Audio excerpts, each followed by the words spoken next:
seems to me to be a little bit fishy. Seems to be doing a lot for a lot of Secretary of the Treasury was told to talk to those banks, right? All those big banks, and they said, "Oh, don't worry, liquidity is not an issue." Meaning, secret code. We've got lots of money. We're going to start pumping the stock market. They're talking it up, talking it up, talking it up. But let's just sit around and wait just a couple more weeks. Maybe next week, the week after, we'll get our news. We'll get the truth. Get ready, folks. It ain't going to be good news. Now, speaking of not so good news, the government is still shut down. It's the longest government shutdown, the federal government, of all time. It's a new record. And interestingly, EBT and SNAP, these, supplemental nutritional program, they're going to run out of money here come sometime in February or maybe March. As far as I'm concerned, this almost looks like they're trying to make the least stable among us go nuts. It's fascinating. It's also frightening. These people in the past, when they've had EBT card problems, which are their welfare credit cards, they have gone nuts. Day one. Well, this is the longest ever government shutdown, and it appears that it is not going to have any end in sight. In fact, this week, what did we see? Nancy Pelosi wanted to take a crack at President Trump. She's trying to delay the State of the Union speech.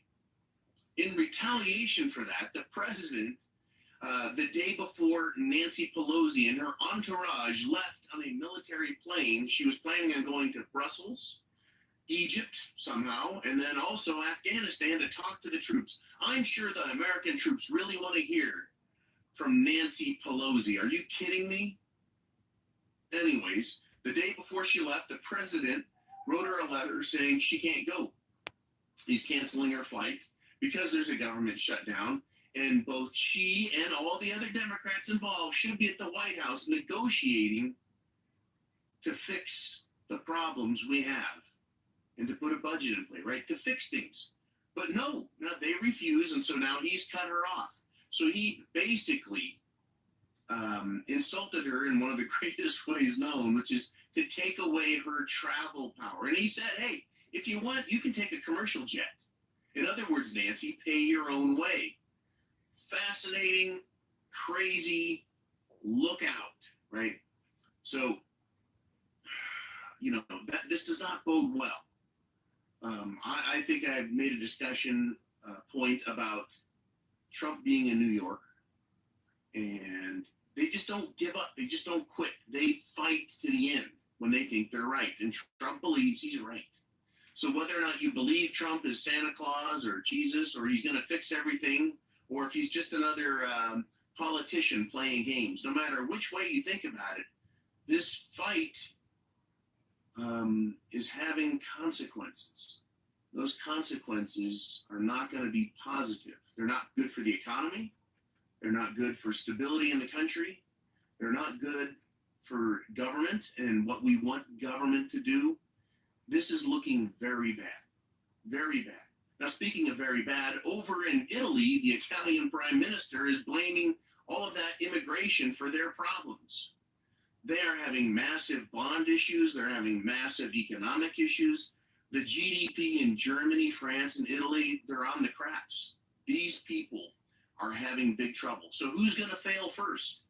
China right now is pumping massive amounts of liquidity, cash, into their stock market and trying to save it. So, in other words, everything seems to be falling apart. It's falling apart economically. It's falling apart politically. It's falling apart socially. Next week, there's supposed to be a trip to the World Economic Forum in Davos, Switzerland. It's kind of like a legitimate Bilderberg meeting where all of these smart, rich people go to meet and figure out how they're going to make even more money on the backs of everyone else. So, but who's not going to that? I believe Trump is not going to that. I think even Angela Merkel and maybe even Macron is not going to it.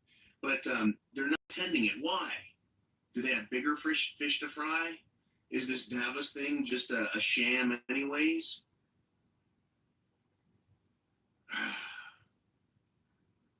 To me, it's more and more obvious every week.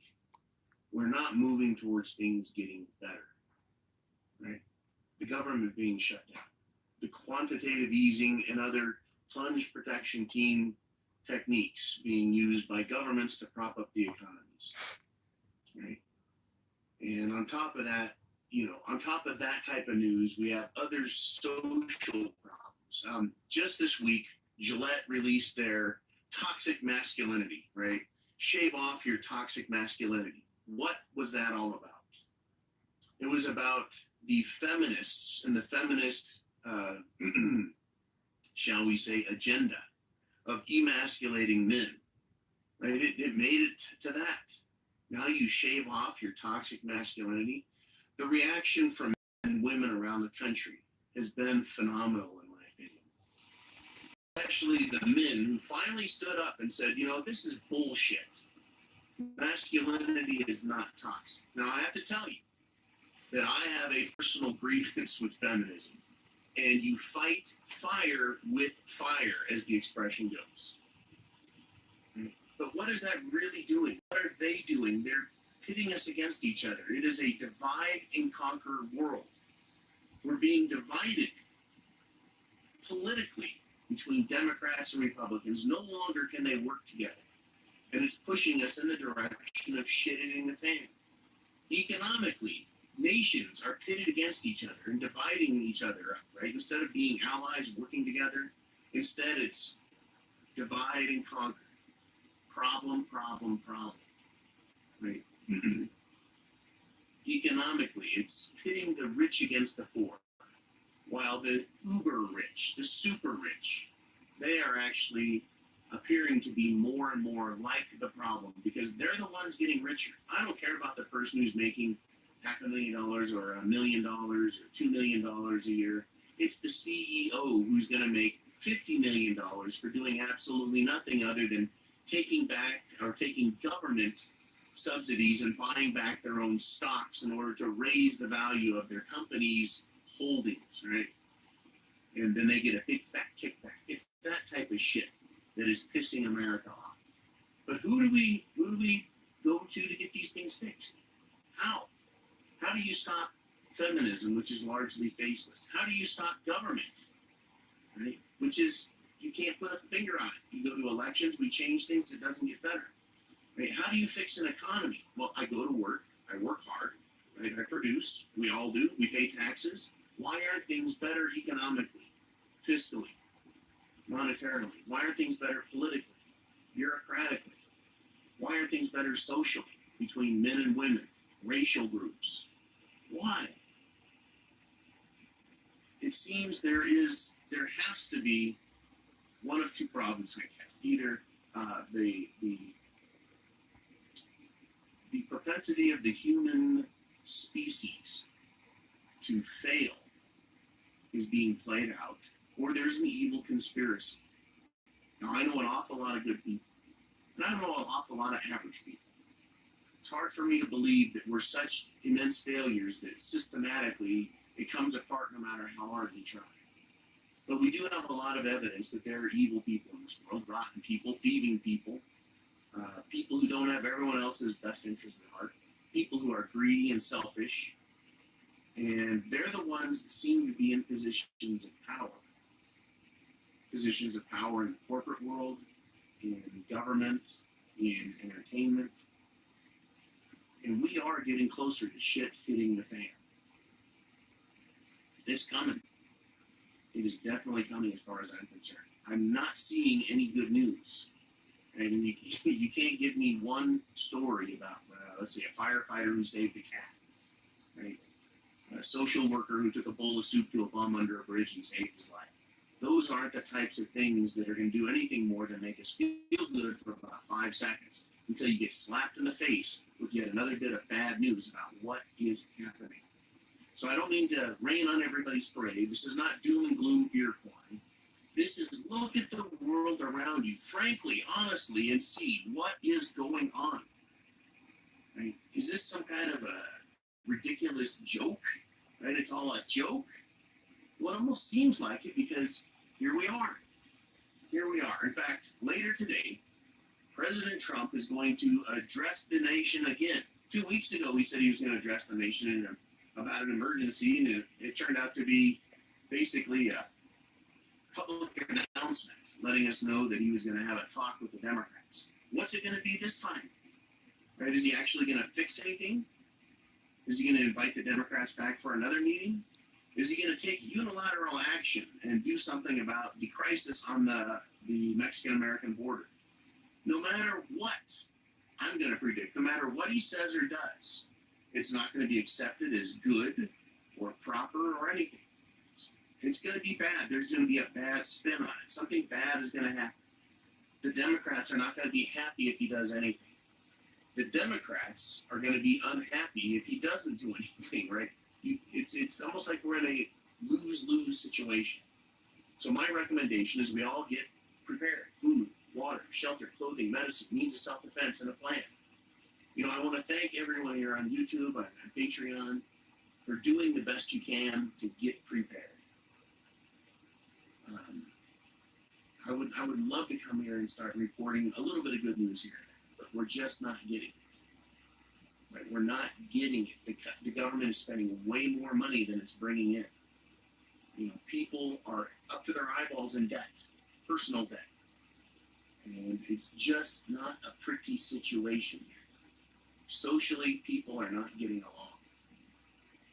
We're not. Right? Because we've been pitted against each other. Men against women. Race against race. And so do your very best to get prepared. To wake up those around you if they're willing to wake up. If they're not, there's nothing that can be done. And I think I've started believing that those of us who are going to be awake, we are awake. And the rest will wake up after shit hits the fan.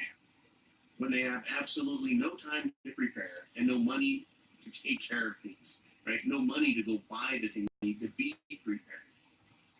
So do your very best.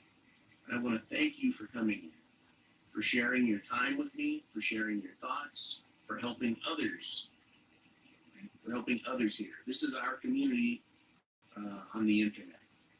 It's our community and a place where we can share ideas. And I want to thank you very much for making it a success. Not just my channel, but all channels. In fact, we're going to start linking to other channels because everybody has a unique perspective. And sometimes you just can't find them. So I'm going to see if I can't get more people. We're going to spread the word and grow this community. Because as we get closer to shit hitting the fan, week by week, more and more people will be going, maybe I ought to do something. And so we're going to help them out a bit. And on that note, I would like to thank you all for helping each other on here. And again, do what you can out there. Right? Because when shit hits the fan, that 10-mile radius around us, that's going to be your world. And the more people you have on your side, understand that you are a good person. Right? You can get along a little better. Hopefully that will help. But the people in charge, the powerful people, the uber wealthy people, they don't seem to have our best interest in the mind. So you have to look out for yourself. It's going to be a situation where rugged individualism and a Boy Scout can-do mentality is going to be what is needed. So once again, in this weekly wrap-up, yeah, we're getting there, folks. It could be another couple of months, or it could be next week. Things are falling apart on their own, and a false flag, say a terrorist attack, or an infrastructure failure, that's all it's going to take to bring down this big pile of dominoes, this house of cards. So you guys be cool. I'll be back Monday. If you're here on YouTube, you can find me on Patreon 6 days. All right, guys, that's the whole video.